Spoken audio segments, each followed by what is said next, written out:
Deschid cuvântul Domnului. Iosua 24, vom citi versetele 14 și 15. Iosua 24, versetul 14 și 15. Acum, temeți-vă de Domnul și slujiți-i cu scumpătate și credincioșie. Depărtați Dumnezeii cărora le-au slujit părinții voștri dincolo de râuri și în Egipt. Și slujiți Domnului. Și dacă nu găsiți o cale să slujiți Domnului, alegeți astăzi cui vreți să slujiți. Sau Dumnezeilor cărora le slujau părinții voștri dincolo de râu, sau Dumnezeilor amoriților, la căror țară locuiți. Cât despre mine, eu și casa mea, vom sluji Domnului. Doamne, îți mulțumim pentru ziua asta și îți mulțumim că Tu ești aici. Mă rog în numele Lui Hristos să ne copleșești cu prezența Ta. Mă rog în numele Lui Hristos să ne liberezi de orice rău, de orice vină, de orice păcat, de orice stare negativă, de orice apăsare, de orice moleșală. Dă-ne inimi deschise, pace în suflete. Mă rog să lași cuvântul acesta să pătrundă noi, să lucreze în noi neprihănire, sfințenie, frumusețe dumnezească, să lucreze în noi chipul Tău. Binecuvântat să fie numele Tău. Amin. Haideți să stăm. Nu te lăsa înșelat. Secțiunea a doua din înșelăciunea diavolului, și anume greșeli în familie. Greșeli în familie.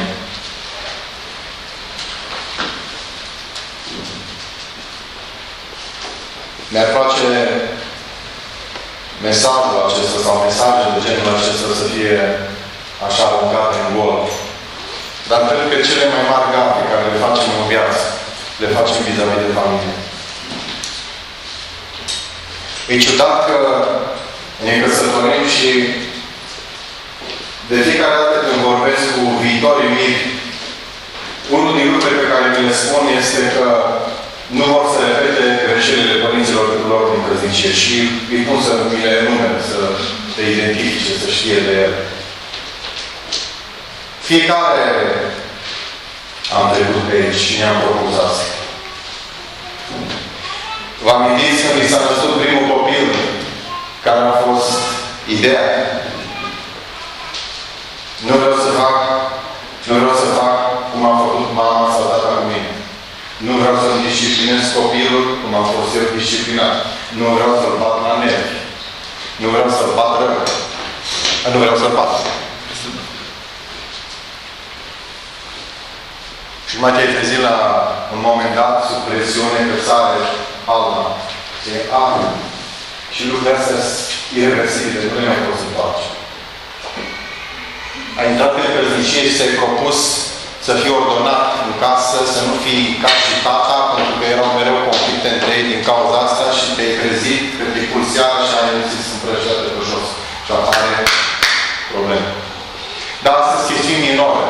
Sunt atâtea lucruri și atâtea particularități care ne privesc pe fiecare, atâtea lucruri care se întâmplă în familie, se întâmplă în casă, cu toate că ne-am propus să nu le lăsăm și să nu le dăm loc.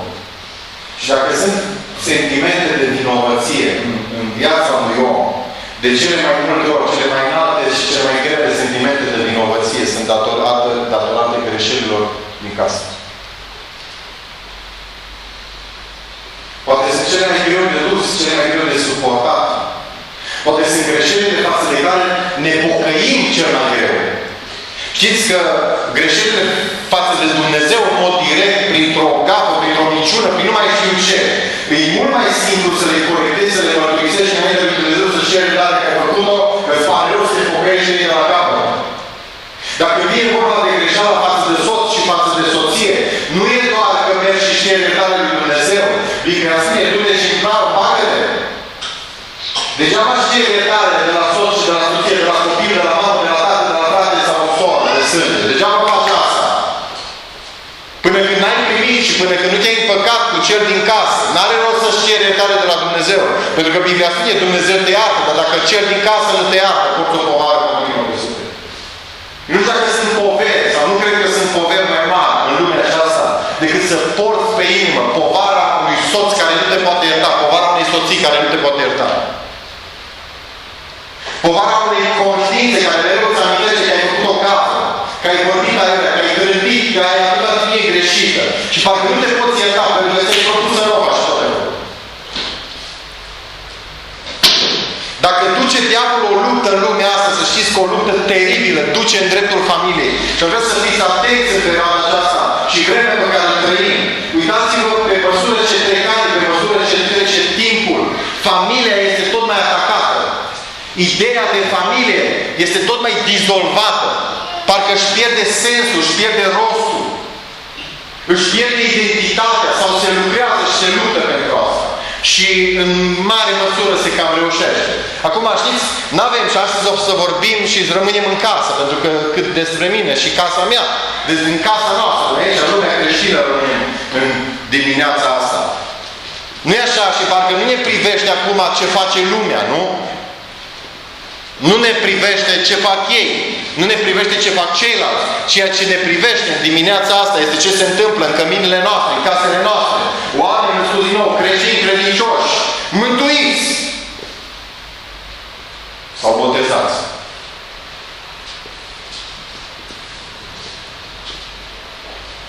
Îmi place Biblia din mai multe puncte de vedere și nu mi-aș vedea viața și nu-mi pot închipui viața fără ea.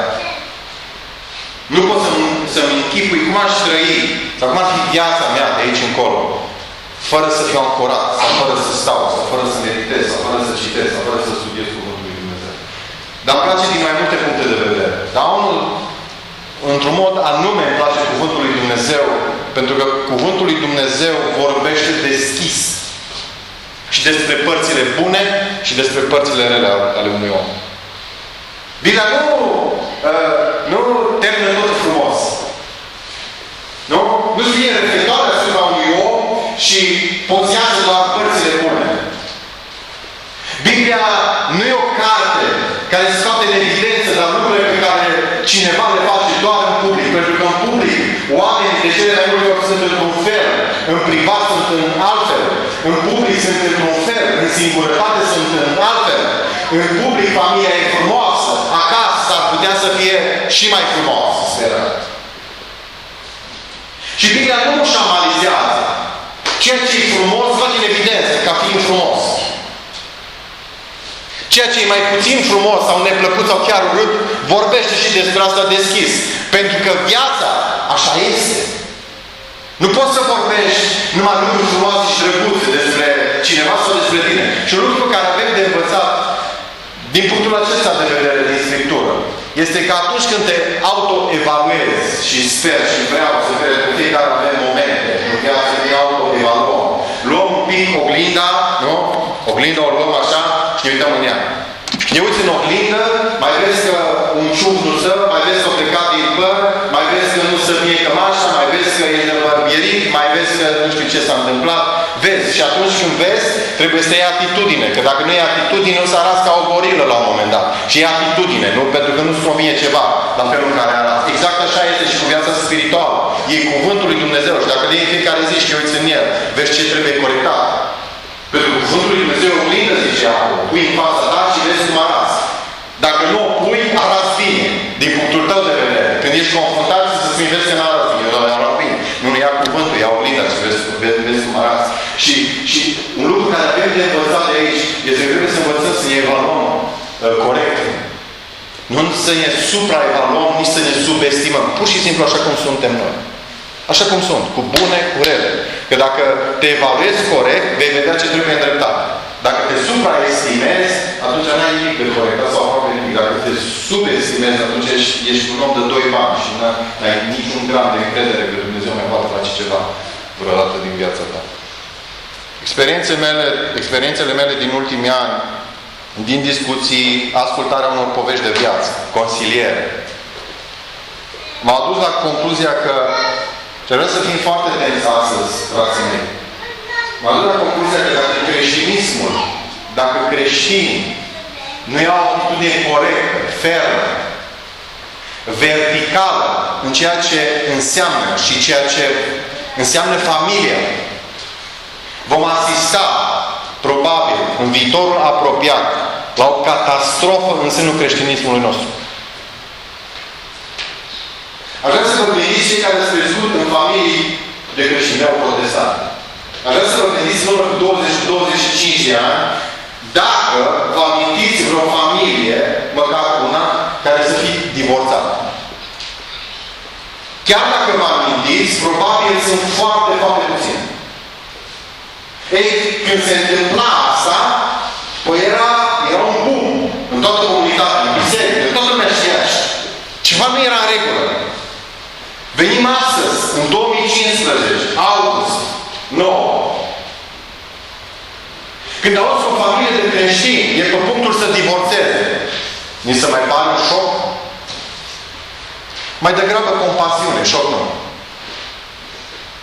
Cel puțin, eu nu sunt în punctul în care lumea asta absolut nimic mă mai miră. Nimic. Da? Și ajung la punctul în care compătimește efectiv, pentru că vedem pe măsură ce trece timpul. Familia și în dreptul familiei se atentează enorm de mult. Se trage jos din principii, din valori și familia începe să se destrame în sânul bisericii. Garda e lăsată foarte jos în perioada asta. Aș vrea să fiți atenți la asta. Garda e lăsată. Principiile sunt jos de tot. Gândiți-vă cei care aveți copii, vin pruncii voștri. Cresc pruncii voștri într-un mediu în care s-ar putea, sau, mă rog, aș vrea să nu fie așa, dar s-ar putea garda să fie jos, principiile jos de tot. Valorile de casă să fie jos de tot. Să fiți o familie poate permisivă, și asta, și cealaltă, și cealaltă. Și copiii cresc în mediul ăsta. Și când e mare, mergi și spui la 18 mari, când este tot la Dumnezeu, să mă boteză, să cred eu. Eu? Ce botez? Ce? Eu vreau să fac ce am văzut pe tata și pe mama făcând. Nu o să fac altceva. Nici nu știu să fac altceva. Dar mi-amintesc de aia cu... Da, scoateți culturașul.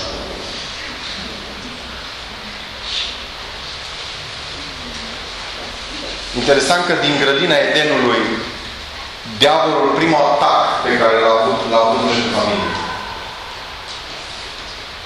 În dreptul familiei. Uitați-vă, astăzi, știm că în Statele Unite, în urmă cu câteva săptămâni, s-a legalizat căsătoria între doi bărbați. Toate statele au fost obligate să accepte legea asta și asta este. Într-un fel sau și mă gândesc, nu? Ce se va întâmpla peste o vreme, peste câțiva ani? Pentru că ce văd eu, Europa e un fel de aparat Xerox, care mereu copiază ce vine din America. Nu? Și vine spre noi încet de încet. Ce facem? Vedem că lucrurile astea se întâmplă undeva la nivel înalt, în conducere. În puncte de influență sau oameni de genul ăsta. Ce se va întâmpla? Că probabil va veni în biserică și ce va trebui să-i cununi. Ce faci cu ei? Oricum, atunci să le cununați când o să cunun eu. Doi de ăștia. Bun. Dar încolo mergem. Încolo mergem. Și știți, e foarte interesant cuvântul lui Dumnezeu. Lumea efectiv decurge după cum vorbește cuvântul lui Dumnezeu. După cum a prezis Dumnezeu. Așa merg lucrurile. Amintiți-vă de Sodoma și Gomora.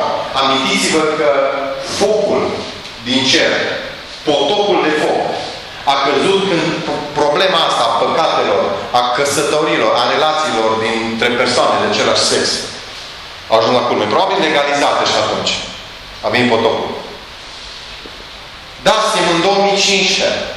Nimeni nu se mai așteaptă la asta. Am depășit asta. Cu venirea Domnului, cu sfârșitul lumii, cu așa, să întors asta. Nu se mai întâmplă. Oare? Știți, prin faptul că oamenii spun că nu se mai întâmplă, știți ce fac? Știți ce fac? De fapt, confirmă că Cuvântul lui Dumnezeu este adevărat. Pentru că Cuvântul lui Dumnezeu și Iisus spunea că nimeni nu se așteaptă. Atunci va veni. Lăsați-i să spună că nu e adevărat. Nu încerca să-i convingeți că e adevărat. Dumnezeu ne-a chemat să propovăduim Cuvântul lui Dumnezeu. Nu ne-a chemat să convingem oamenii. Nu. Ne-a chemat să propovăduim. Adică să ne spunem. Așa se treaba. Ne-a chemat Dumnezeu să-i luăm de urechi, să-i scuturăm, să-i forțăm, să... Nu, nici n-avem cum. Ne-a chemat să propovăduim. Așa stau lucrurile. Dacă crezi, e bine, dacă nu crezi, e treaba ta. Crezi sau nu crezi, lucrurile nu se schimbă, rămân la fel. Cuvântul lui Dumnezeu merge înainte, așa cum este scris. În orice perioadă din istorie, Cuvântul lui Dumnezeu a avut ceva de spus și a avut principii sănătoase pentru orice domeniu al vieții. Dacă a fost respectat, oamenii au cules binecuvântate. Dacă n-a fost respectat, oamenii au putut să culeagă orice fel de blestem. Cel mai prețios lucru din care ni s-a dat după viață, sau imediat, după cadoul acesta numit viață, este familia. Ceea ce spun soție, soție, frați, părinți, tot ceea ce înseamnă familie.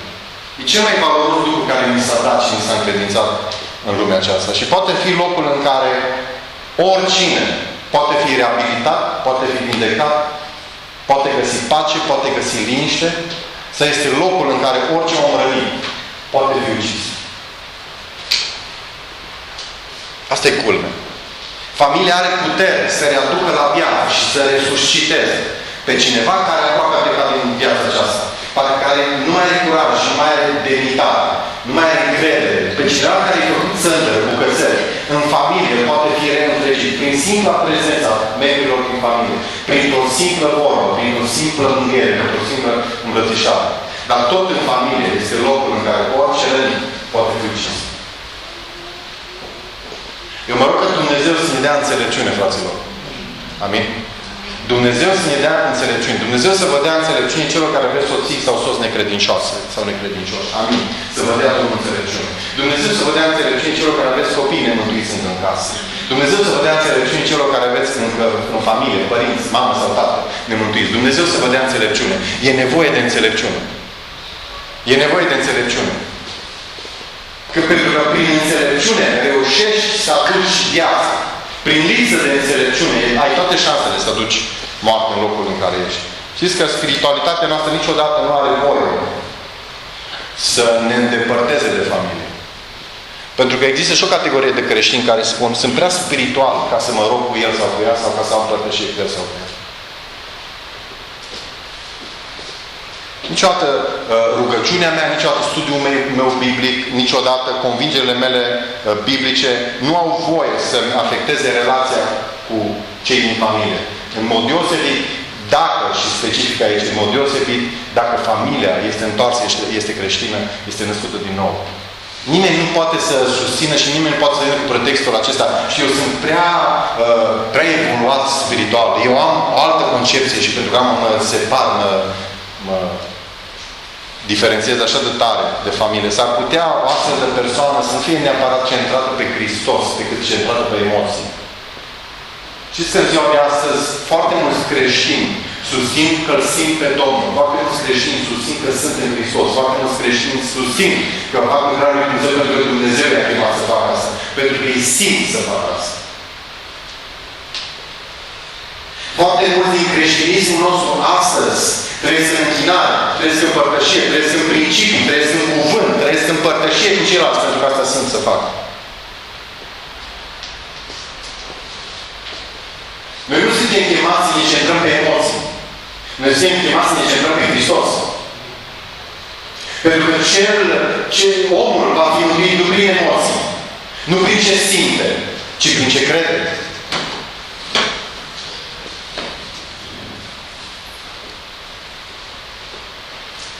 Familia este un întreg și nu are voie să fie despărțit. Aș vrea să înțelegem și să învățăm un lucru. Eu apreciez foarte mult oamenii setați și îmi plac oamenii care simt că sunt însetați după Domnul, după părtășie, după rugăciune, după studiu, după nu mai știu ce. E foarte bine. Dar aș vrea să vă evaluați puțin. Dacă simți că ai o înclinație deosebită înspre rugăciune Primul mediu în care trebuie să-ți exerciți această dorință, această viziune, această dorință, acest plan, primul mediu în care trebuie să-ți exerciți această dorință sau viziune, trebuie să fie în familie. Nu se poate să mergi și să te simți în largul tău împărtășit cu ceilalți, dar acasă nu te rogi cu soția, cu soțul, cu copiii, cu frații, cu mama, cu tata. Nu se poate așa. Primul loc în care îți exerciți darul sau dorința de a studia, de a aprofunda Cuvântul lui Dumnezeu, nu este a fugi cu ceilalți afară. Nu? Nu este să-ți faci o cetate închisă sau un mediu sau un grupuleț în care tu înveți pe alții, dar familia ta nu este învățată. Primul mediu în care te exerciți darul acesta de a studia, de a aprofunda Cuvântul lui Dumnezeu, este în casă, în familie, cu soție, toți copiii, frați, mamă, tată sau cine. Asta e ordinea. Dacă te simți chemat înspre manifestarea darului spiritual, și aici poate fi probabil orice dar spiritual. Simți că Domnul te cheamă la nu mai știu ce. Ești chemat să lucrezi cu un dar spiritual. Primul mediu, primul loc în care îți manifesti și lucrezi cu darurile tale spirituale sau cu darul tău spiritual este în casă. Dacă începi din altă parte și manifesti în altă parte și acasă familia nu știe ce faci. Nu știe cum arăți în mediul acela. Nu știe că mama, tata, fratele, sora sau părintele are un dar de a învăța pe ceilalți. Are darul rugăciunii. Are darul profeției. Are darul vederilor. Familia nu știe. Dar în altă parte e sus și tare. E o problemă. Primul mediu în care îți manifesti lucrarea, chemarea lui Dumnezeu în viața ta trebuie să fie casa ta. Aici trebuie început, în casă. Pentru că există o chestie foarte fină. Dacă în casa ta reușești să faci lucrurile acestea, vreau să spun un lucru. Bine, subliniez și cred că se subînțelege. Să fii chemat de Dumnezeu, nu ca pretenții sau abureri. Da? Dacă în casă manifesti asta și trăiești în felul acesta, vreau să spun și să te asigur că vei avea o susținere deosebită când vei ieși afară. Știți, trăim o vreme, și aș vrea să fim foarte atenți la asta, trăim o vreme în care lumea e ocupată. Nu? Suntem ocupați. Dimineața până seara, sunt ocupați. Alergăm. Chiar nu știu exact după ce alergăm. Nu alergăm. Vi s-a întâmplat doar că să mergeți după un lucru și când ați ajuns acolo în zonă, să stați să vă gândiți după ce am venit. No, cam așa suntem uneori în viață. Alergăm o zi întreagă și după ce ne uităm în spate, ce am făcut asta? Ce am vrut să fac? Unde am vrut să ajung? Ei, trăim într-o vreme foarte ocupată, oamenii sunt foarte, foarte ocupați. Și pentru că sunt foarte ocupați, neglijează esențialul și neglijează casa, neglijează familia. E extraordinar. E extraordinar să trăiești în viață cu pacea în casă. Citeam într-o carte și ținea în felul următor, autorul, zicea așa. Nu m-am gândit, zicea, niciodată nu m-am gândit că faptul că am petrecut jumătate de oră cu micuțul meu de 4 ani, efectiv m-am încărcat spiritual. Asta și mai nici ce vrea să zic asta? Pe ce planete? Dar mi-am dat seama că are dreptate. Pentru că primul scop al nostru, primul loc al nostru, prima zonă a noastră, ca și creștini, asupra căreia trebuie să ne concentrăm, e familia. Vreau să mă înțelegeți bine în dimineața asta. Nu pot să ies după poziția unui perfect. Nu? Nu. Nu vă vorbesc, știți, așa trebuie să fiți voi. Nu. Așa trebuie să fim noi. Așa trebuie să fim noi. E un lucru extraordinar. A te numi creștin e un lucru mare și e un lucru care ni s-a încredințat. Dar să știți că orice lucrare spirituală, orice aptitudine spirituală, orice inclinație spirituală, credința până la urmă, trebuie să plece din familie, din casă. Da, apreciez evangelizarea, apreciez oamenii care vorbesc altora despre Hristos. Dar primul lucru care trebuie să se întâmple este cei din casa mea trebuie să se sature cu Hristos. Să știi. Cei din casa mea trebuie să se sature cu Hristos, nu de Hristos. Cei din casa mea trebuie să se sature de Hristos. Adică fiecare membru din casa mea trebuie să fie hrănit de Hristos. Aș vrea să fiți în mod deosebit aici atenți soților, taților. Dumnezeu v-a așezat preoți în casă. Voi reprezentați pe Domnul în casă. După cum vă percep pe voi, copiii, familia, așa vor percepe copiii mai târziu pe Dumnezeu. Dacă sunteți niște tați, niște părinți, cu blândețe, cu har, cu bunătate, cu înțelegere, cu delungă răbdare, așa vor percepe pe Dumnezeu. Dacă sunteți niște părinți care imediat vă sare parul și bota, așa vor percepe pe Dumnezeu.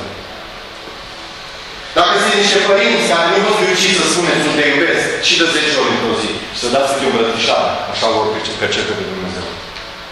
Dumnezeu v-a pus în casă, în familie, în locul în care sunteți, în mediul acesta, ca să le reprezentați pe El.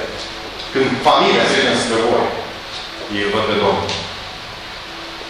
Dacă nu poartă cineva grijă de ai lui, și mai ales de cei din casa lui, s-a lepădat de credință și este mai rău decât un necredincios. Știți? Da, sunt mântuit, sunt fericit, mă duc în cer, da, așa este, no, greu e viața, lumea, toate zi. Da, asta, nu. Trebuie să porți de grijă de cei din casa ta. Cine se izolează, cine are spiritualitatea lui separată, cine numai el cu Domnul. Da, sunt pentru asta, părtășii, v-am mai spus și am vorbit de asta. Dar familia mea trebuie să fie prima mea grijă. Mântuirea casei mele trebuie să fie prima mea grijă. Hrănirea spirituală a familiei mele trebuie să fie prima mea grijă. Și degeaba în dimineața asta eu vin și vă învăț cuvântul lui Dumnezeu. Și a trecut o săptămână întreagă și n-am învățat nimic familia mea acasă. Degeaba. Degeaba. Vă hrăniți sau nu vă hrăniți? Dar nu mi se contează mie. Degeaba cântăm, degeaba conducem lumea în închinare. Nu? Dacă acasă am făcut un curs să întâlnim cu familie. Degeaba vorbim despre mântuire, dacă mântuirea n-am dus-o de casă. Casa, familia, este punctul din care se ramifică toate celelalte lucruri și toate celelalte activități care ne-au fost încredințate. Din casă pleacă tot. Ei, cine nu se ocupă de familie și cine nu ațintește și nu se concentrează asupra familiei, în primul rând, este mai rău ca un necredincios. Păi ce este un credincios? Un credincios este un om care se duce în iad. Păi este mai rău că ăsta. Probabil că este, dacă așa zice aici. Cine își neglijează casa, cine își neglijează familia, este mai rău decât un necredincios. Uneori oamenii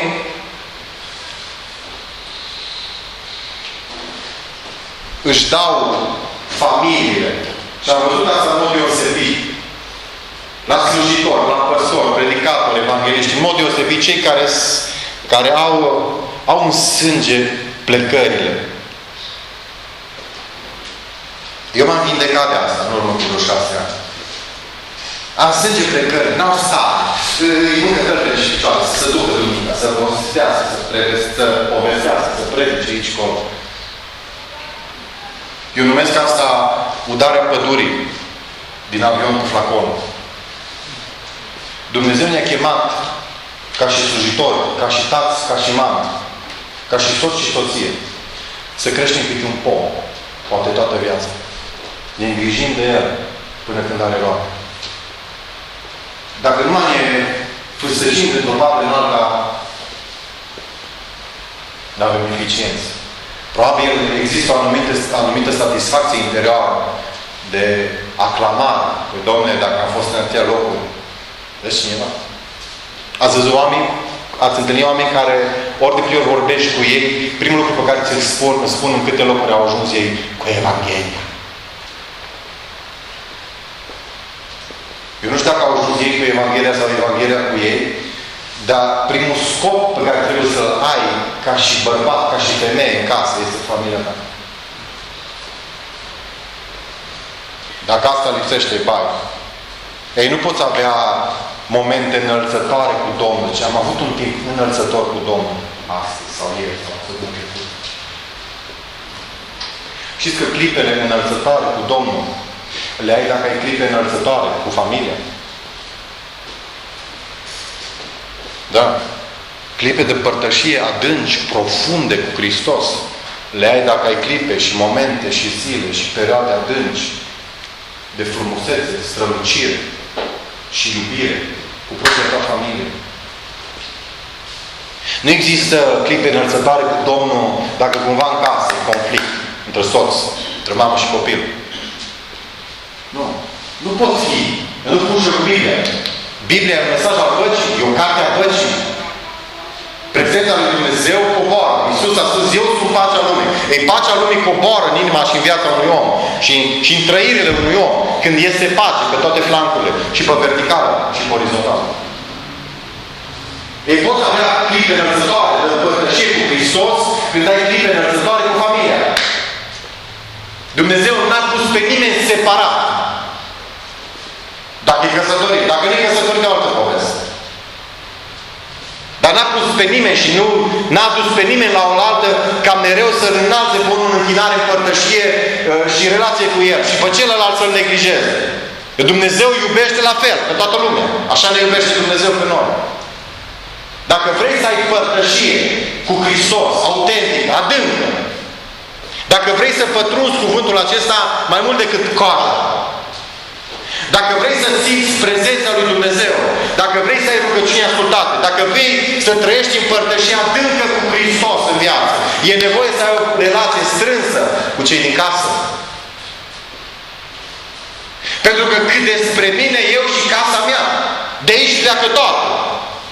De aici pleacă orice eficiență, în închinare, în conducere, în leadership, în păstorire, în consiliere, de aici din casă. Dacă în casă relațiile sunt bune, nu e nicio problemă. De aici încolo vei avea biruință, binecuvântare și ungere. Dacă în casă nu ai nimic de genul acesta, nu vei avea nici afară în chemiții. E un secret pe care trebuie să-l prindem, fraților. Pace în casă, har în casă, înțelepciune în casă, răbdare în casă, iubire, rugăciune, post, studiu în casă. Hristos în casă. E Hristos în casă, vom merge cu El și afară. Pentru că Hristos nu pleacă cu noi numai de pe stradă acolo. Hristos pleacă cu noi de dimineața din casă. Din casă pleacă cu noi. Dacă crede cineva că Hristos ne ia la braț după ce urcăm în autobuz sau în mașină, fals, greșit. E greșit. Matei 10:37. Aș vrea să ne uităm în versetul ăsta, prima parte a lui. Cine iubește pe tată ori pe mamă, mai mult decât pe mine, nu este vrednic de mine. Am văzut atâtea interpretări la versetul ăsta, m-am cucit. Chiar m-am uitat pe internet la unele jalnic. Păi dacă propovăduiești anumite interpretări de genul ăsta în mijlocul unei biserici, ai toate șansele să-ți duci biserica în rătăcire. Cine iubește pe tată ori pe mamă mai mult decât pe mine, nu este vrednic de mine. Știți că la versetul ăsta, unii soți sau soții ridică sprânceana? Rumânia. Cum să iubesc eu mai mult pe Domnul decât pe... Nu? Cum să iubesc eu mai mult pe cine nu văd decât pe cine și văd și simt. Știți că în mentalitatea umană întotdeauna o iubire o elimine pe cealaltă. Așa este. Deci dacă iubești, dacă iubești pe X, înseamnă că iubești mai puțin sau nu iubești pe Y. Așa e gândirea. În mentalitatea umană, întotdeauna o iubire o elimine pe cealaltă. Dacă iubești pe X, nu iubești sau iubești mai puțin pe Y. Și Y s-ar putea să fie gelos sau geloasă pe X. Asta e mentalitatea umană. Când Hristos spune aici și cuvântul lui vine și spune cine iubește pe tată ori pe mamă mai mult decât pe mine nu este vrednic de mine. Știți ce vrea să spună?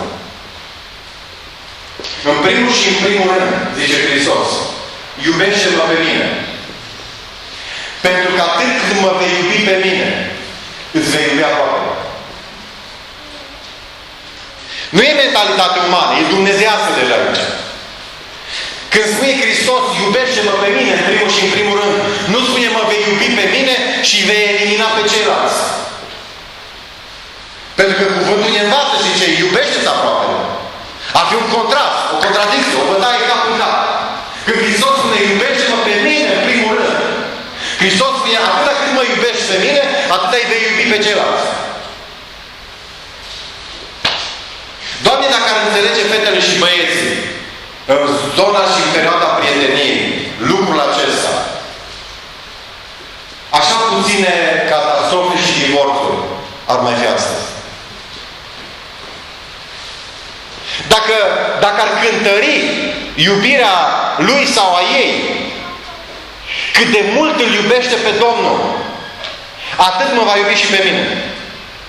Nimeni să nu se înșele vreodată, soții, că se mai iubiți sau sunteți mai iubite, decât partenerul sau partenera voastră iubește pe Domnul. Când Iisus spune, cine iubește mamă, tată, soț, nu mai știu ce, mai mult decât nu-i vrednic de mine. Nu vrea să spună, la coș, de sfachele meu. Eu sunt un egoist și vreau toată iubirea voastră. Dacă nu, îi bai. Nu. Ceea ce vrea să transmită este, cât mă iubești pe mine, atât o să-l iubești și pe ăsta. Iubește-mă pe mine în primul rând. Iubește-mă pe mine în primul rând. Concentrați-vă iubirea în primul și în primul rând asupra lui Hristos și veți vedea că va crește iubirea voastră față de aproape. Soții care vin și spun, frate, nu mai simt că mă iubește ăsta, e lemn, e butuc, piatră. Ce să faci eu? Să mergi să zic, mă iubește. Dar ce e aia? Fabrică? Hai, dă-i ceva. Fabrică ceva, dă-i. Nu. În primul rând, ca un om, ca un bărbat, ca o soție, să-și iubească perechea. Frații să se iubească între ei. Rudele, frații în biserică să se iubească între ei. Asta nu poți să aplica și nu poți obliga la asta. Nimeni nu se poate spune voi. Iubiți-vă între voi. Cum? Nu știu, dar iubiți-vă. Ca să se iubească între ei, soții, familia, în primul și în primul rând. Ei trebuie să-și concentreze atenția asupra celor pe care îi văd și asupra lui Hristos. Când vei începe să-L iubești pe Domnul din toată inima ta, vei începe să iubești aproapele tău, tot așa. Cât îl iubești pe Hristos, atât îl iubești aproapele. Nici mai sus, nici mai jos. Cât ești de cald în relația cu Hristos, atât ești de cald în relația cu iubii. Numai atâta. Cu nimic mai mult, cu nimic mai puțin. Vrei să-l faci pe soțul tău, să iubească mai mult? Fă-l, convinge-l cum știi, fă ceva. Să iubească cuvântul lui Dumnezeu care îl va face să se îndrăgostească de Hristos și apoi direct se va îndrăgosti și de tine. Exact ca ziua lor. N-aștepta iubire și n-aștepta să fii drăgălășită sau drăgălășit, pentru că tu asta vrei, că dacă nu se întâmplă, tu ce suferi. El se întâmplă din care televizorul fără program. Nu te înțelegi. Așa am fost creați. Asta e prima poruncă. Iubește pe Domnul Dumnezeul tău cu absolut tot, adică fără rezerve. Și pe aproapele tău ca pe tine însuți. Acolo e aceeași treabă.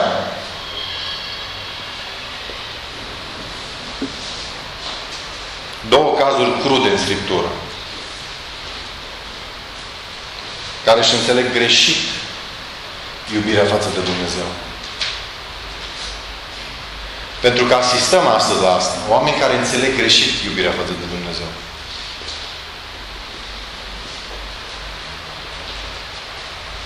Oameni care spun, Domne, pentru Domnul eu îmi sacrific și familia, pe toți îi sacrific. Dar cere Dumnezeu așa ceva? Păi cum Dumnezeu care ne conduce să ne iubim aproapele, să ne iubim familia, să ne iubim soția, copiii, părinții, să ne iubim. Păi cum să ne ducă până acolo încât să-i scoatem, să-i eliminăm frumos? Pentru că la un moment dat noi suntem prea spirituali ca să mai fim alături de ei. Vă amintiți de Lot? Deci omul ăsta mi se pare unul cei mai penibili sau cele mai penibile fapte care le găsesc în Sfânta Scriptură. Vă amintiți când îngerii vin, ajung în casa lui, vin sodomiții, homosexuali din Sodoma, bat la ușă. Deci am văzut că am intrat și zice acolo, bărbați, tineri și bătrâni, bărbați, tineri și bătrâni, specifică. Uitați-vă Genesa 19. Au intrat și doi bărbați, străini aceștia, cine sunt? Lasă-ne să intrăm la ei, să ne împreunăm cu ei, auziți? Și Lot știa că bărbații ăștia doi nu sunt orice oameni. Ei sunt îngeri, ei sunt trimiși, ei sunt reprezentanții lui Dumnezeu în casa lor. Și ce zice Lot? Am două oferte care nu cunosc bărbat. Le trimit afară. numai lăsați-i pe ăștia în pace. Câți oameni astăzi oare nu-și sacrifică familiile pentru că vor să menajeze, să protejeze lucrarea lui Dumnezeu sau cuvântul lui Dumnezeu să numește. Vreau să vă spun un lucru aici. Aș vrea să fiu foarte atent la asta. Deci că Dumnezeu nu va putea fi protejat niciodată de noi. Cuvântul lui Dumnezeu nu va fi protejat și apărat de noi niciodată. Lucrările lui Dumnezeu nu vor fi apărate sau protejate de noi niciodată. Dumnezeu e suficient de puternic ca să-și poarte singur de grijă și să se apere. Nu e nevoie să plătească nimeni, nici cu fetele, nici cu băieții, nici cu soția, nici cu soțul, nici cu mama, nici cu tata. Nu e nevoie să plătească nimeni pentru asta. Dumnezeu este atotputernic. Și eu când mă uit la El, mă uit ca un Dumnezeu pe care mă sprijin și care mă apără. Nu ca un Dumnezeu care are nevoie de sprijinul meu și de apărarea mea. Că dacă ar fi un astfel de Dumnezeu, atunci n-ar mai fi Dumnezeu meu, pentru că eu n-aș avea nevoie de un astfel de Dumnezeu. În al doilea caz, Iefta. Iefta avea o poveste mai veche cu Amon. Și îl frământa asta, probabil, și zice cuvântul lui Dumnezeu că s-a dus să se bată cu Amon și a făcut o promisiune lui Dumnezeu. Că mă voi întoarce, dacă voi bate pe Amon, oricine va ieși în calea mea, oricine va ieși în calea mea, voi aduce ambele de tot. Îl bate pe Amon, fericirea mare se întoarce acasă și încă este în întâmpină, în poartă. Singura lui fată, singurul lui copil, cu timpane și cu jocuri și întâmpină tatăl care vine de la luptă.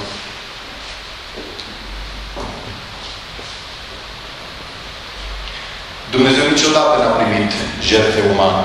Niciodată. Dar știți ce e ciudat? Că textul începe în Judecător, nu știu, cu 29 și zice acolo așa.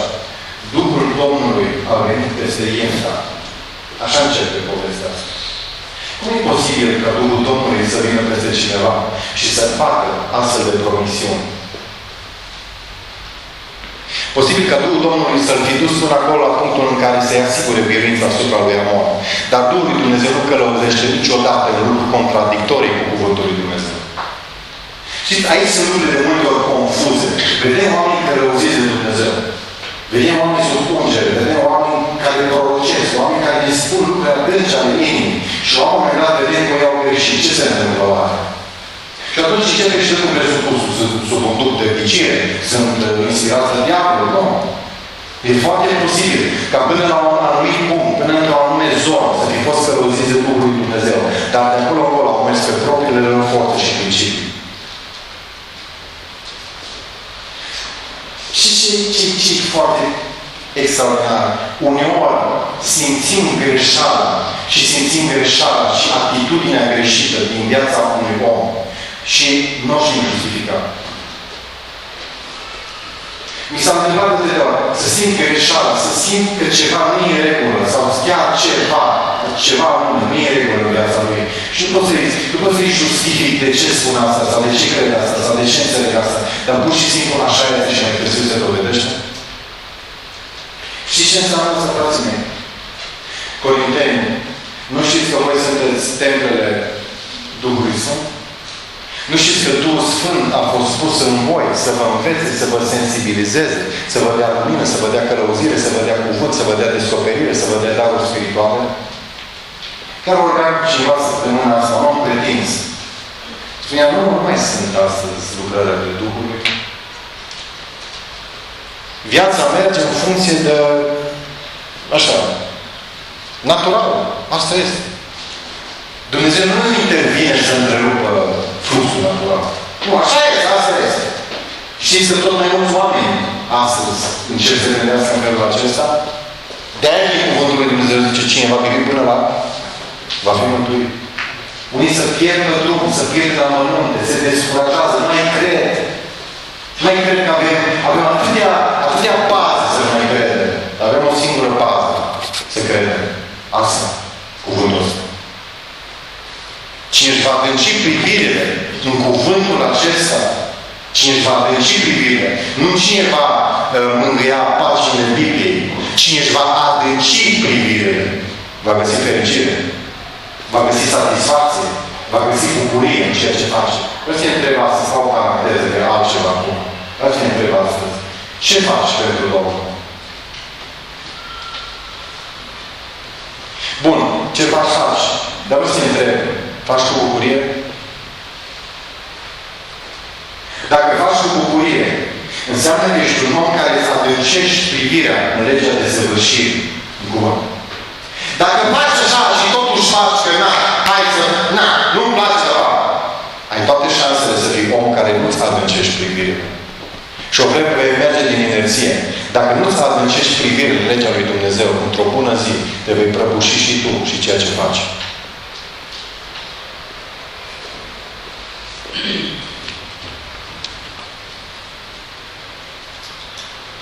Reluăm o relație puternică cu Dumnezeu. Va prinde o relație bună și puternică în casă. Relația cu Dumnezeu va determina relația pe care o ai în casă, pe care o ai cu familia ta. O relație superficială în familie poate degenera în cele mai josnice moduri.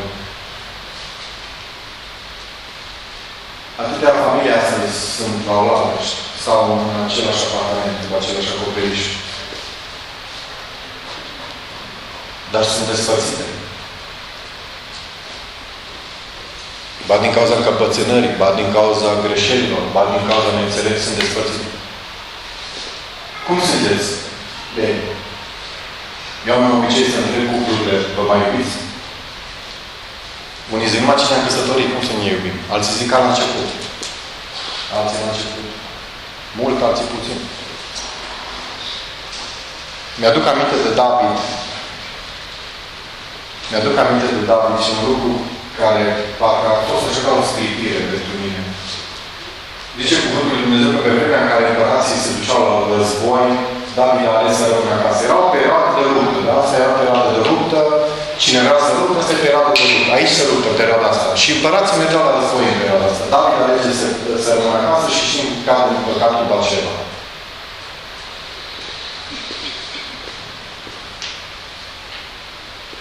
M-am uitat puțin înainte în text. David era căsătorit cu Mitzpa, cu Mical și cu Abigail. Și mai avea câteva soții luate neveste luate din Ierusalim. Avea câteva. Probabil avea inimă mare. Știți că nu știu cu inimă mare, tot iubea așa nu te femeie deodată.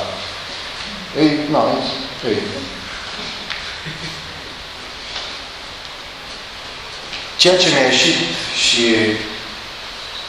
a ieșit în evidență, uitându-mă la textele dinaintea căderii lui David, a fost că, în ciuda faptului că David a dus chivotul, în ciuda faptului că David a dansat de bucurie, în ciuda faptului că David s-a rugat, în ciuda faptului că David a prorocit, în ciuda faptului că David a vorbit cu Dumnezeu, David avea o relație nulă cu familia. Deci lipsește sau lipsesc pagini întregi, capitole întregi, în care David n-are niciun fel de dialog cu nevestele lui. Sună așa un pic neveste. Nimic, nicio legătură. Și uitându-mă în cuvântul lui Dumnezeu, mă întreb, oare poți să ai legătură cu Dumnezeu și relație cu Dumnezeu dacă n-ai legătură cu propria soție sau cu soțul? Și în momente de slăbiciune, în momente în care nu are relație cu Dumnezeu, nu are relație cu soția și probabil nu are relație cu Dumnezeu, păcatul pândește la ușă. E o pauză lungă în care David nu comunică cu familia.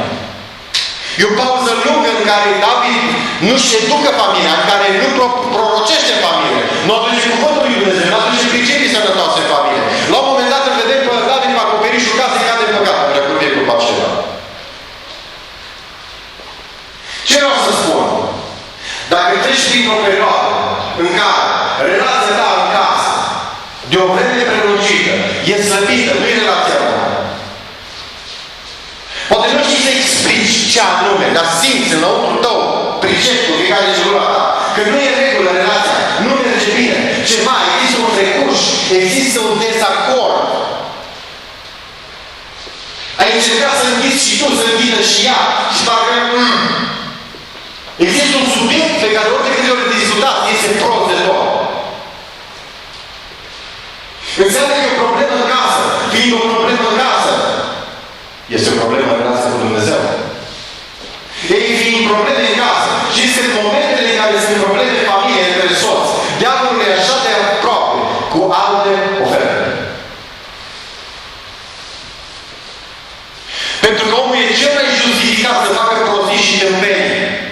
Atunci când relația în casă, slavă. Atunci când relația în casă e bolnavă. Atunci când relația soț-soție, scârție, e cel mai justificat să facă prostii. Pentru că va avea grijă diavolul să-ți completeze pe altă parte lipsurile care le ai în interiorul casei tale, în familia ta. Dacă n-ai grijă acasă, o să ai în altă parte. Dacă n-ai cuvinte de apreciere acasă, o să le primești din altă parte. Dacă n-ai înțelegere în casă, o să o primești din altă parte. Dacă nu e o iubire în casă, o primești din altă parte. Pentru că diavolul are grijă să poarte de grijă. Și atâtea familie astăzi se dau peste cap. Și frații mei, e așa de întortocheat, e așa de întortocheat. Și nimeni, cred că nu mai poate dezlega povestea a doi foști soți care au divorțat. Deci să cerem nouă păstorilor să facem dreptate între ei. Unde e dreptate, ăla? Unde e dreptate? Când se ajunge aici în punctul acesta în care cei doi din casă nu se mai suportă, nu se mai acceptă, nu se mai iubesc, e cumplit. Ceea ce poate reabilita o casă, o familie, este întoarcerea la Dumnezeu.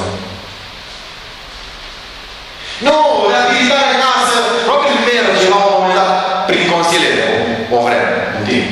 Într-o anume măsură. E bună. Dar ceea ce reabilitează total, ceea ce aduce împreună doi soți cu inima rece, departe, despărțiți unul de celălalt, este apropierea de Dumnezeu. Când cei doi încep să se apropie de Dumnezeu, am spus la triunghiul, da? La bază, stânga, el, dreapta ea, în vârful triunghiului Dumnezeu. Când se apropie unul de celălalt, de fapt, de cine se apropie? De cine? Unul de altul. Când te apropii de Dumnezeu, te apropii de soție, te apropii de soț, începe să fie pace în casă. Când ai pace cu Dumnezeu, ai pace cu cel de vedem, cu cel cu care trăiești în casă.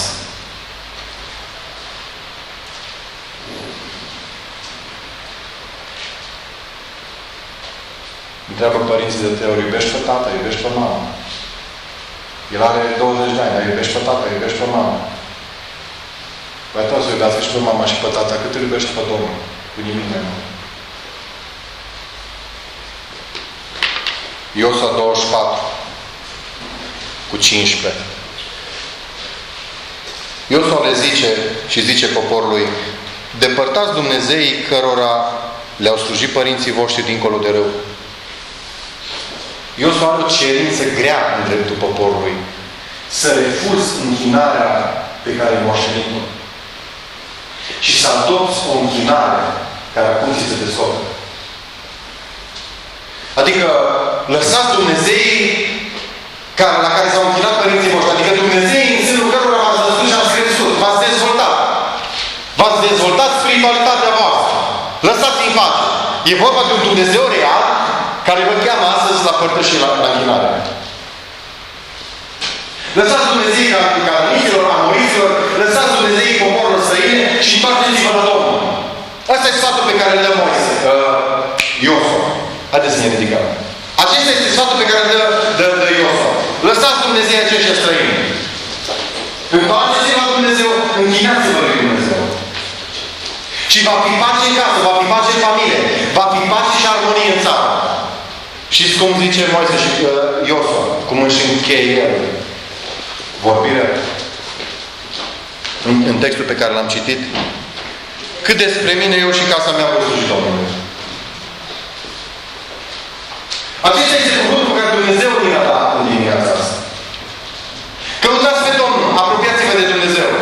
Indiferent care e nivelul de înțelegere în casă, de iubire, de răbdare, indiferent care e nivelul între voi, apropiindu-vă de Dumnezeu, vă veți apropia și unul de altul. Depărtându-vă de Dumnezeu, e aceeași chestie, vă veți îndepărta și unul de celălalt. Ăsta e cuvântul lui Dumnezeu. Ăsta e mesajul pe care Dumnezeu mi l-a pus pe inimă pentru dimineața asta. Suntem așa de interesați ce fac ceilalți, știți? Ce fel de închinare au? Ce fac ei? Cum se închină? Cum studiază cuvântul lui Dumnezeu? Cum se roagă? Cât despre mine și casa mea știu un lucru. Eu voi sluji Domnului. Sfatul pe care îl dau condiția acestea, căutați pe Domnul. Închinați-vă lui Dumnezeu. Lăsați Dumnezeii străini, din care la care v-ați închinat și părinții voștri s-au închinat dincolo de râu. Dincolo, n-a lăsat. E un trecut. E ceva ce nu se mai vede, s-a șters. Lăsați asta. Închinați-vă lui Dumnezeu. Ce zici dimineața asta? Cuvântul acesta pe care îl rostește Moise. Poți să iei ca fiind cuvântul pe care să-l rostești cu toată inima ta? Da, am vrut să fie bine și n-a ieșit prea bine. Am vrut să mă înțelegi și nu mi-e prea. Știi? Hai, fă ceva. Hai, zi-mi tu. Ce să faci? Vreau să vă zic un lucru și aș vrea să plecăm capetele. Nimeni, absolut nimeni, nu poate să-ți reabiliteze căsnicia mai bine decât tu însuți. Nimeni.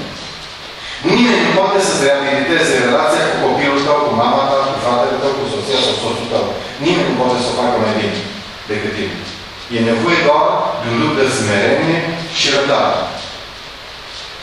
Pur și simplu să nu mai conteze ce vrei tu și ce-ți dorești tu.